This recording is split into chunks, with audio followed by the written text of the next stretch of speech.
It was a goalkeeper's nightmare, but it rebirthed football, the most successful rule change in football history. 60-meter backpasses turned into keepers launching assists across the whole pitch. Goalkeepers stuck on the goal line were replaced by sweeper keepers. Boring time-wasting turned into fast, exciting games. But this didn't happen by itself. It took the most successful rule change so far, the backpass rule. If you started watching football after this, older matches can look like a different sport. Everything changed after Euro 1992. In this video, you'll learn what led to the rule change. How did it change the whole game? Who were the pioneers of modern goalkeeping? Stay with us. By the late 1980s, teams were abusing backpasses more and more. The low point was the 1990 World Cup in Italy.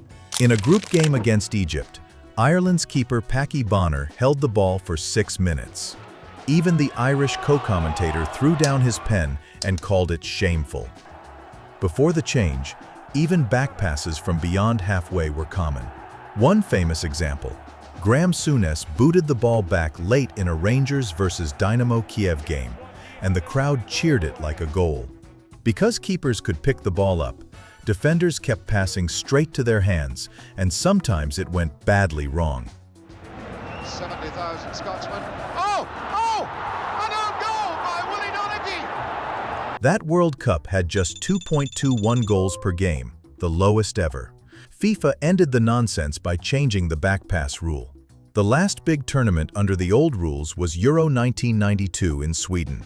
Denmark won it as surprise stand-ins after Yugoslavia was banned. Peter Schmeichel, already at Manchester United, led the Danish defense. They used backpasses to waste time constantly, especially in the 2-0 final against Germany. The goals per game at that Euros was even lower than in 1990. The new rule debuted at the 1992 Barcelona Olympics. From then on, a keeper could not handle a ball deliberately kicked back by a teammate. If they did, the opponents got an indirect free kick inside the penalty area from the spot of the foul, or from the goal area line if it happened inside the 6-yard box. The whole defending team would line up on the goal line to block the shot. At first, this was a nightmare for many keepers, especially those who weren't good with their feet. After the rule change, we saw a new era of keeper and defender mistakes. Funny to watch, unless it was your team. Goalkeepers complained a lot.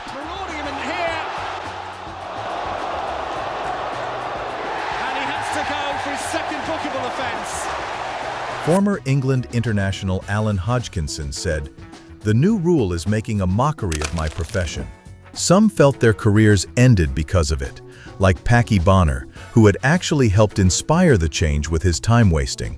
From then on, sweeper keepers became valuable, keepers who come off their line, even outside the box, to clear danger. The days when a goalkeeper only needed good hands were over. There were earlier pioneers though. Gyula Grosics of the mighty Magyars is often named as the first. He stepped into outfield play long before it was normal. The Soviet legend Lev Yashin, the only keeper to win the Ballon d'Or, played this way too.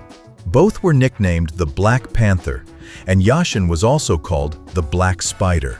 The first big star of the new goalkeeping after 1992 was Edwin van der Sar. Even among the tall Dutch, Ajax's 22-year-old keeper stood out at 197 centimeters. He had started as a defender and only went in goal because the keeper didn't show up one day. Thanks to his foot skills, he became a revolutionary. Johan Cruyff even called him Ajax's best striker. Cruyff always liked involving keepers in build-up play. In the 1970s, he chose Jan Jongbloed over Jan van Beveren for the Netherlands because Jongbloed was better with his feet, perfect for total football. On this, Cruyff followed Gustav Seibes of the mighty Magyars. Cruyff later mentored Pep Guardiola, so it's no surprise that when Guardiola arrived at Manchester City in 2016, he moved out England goalkeeper Joe Hart, despite his 4 Golden Gloves, saying he wasn't good enough with his feet. First he signed Claudio Bravo from Barcelona, who was better with the ball, but saved only 56% of shots, which brought heavy criticism. Guardiola didn't back down. He signed Ederson from Benfica, a Brazilian who once played left-back.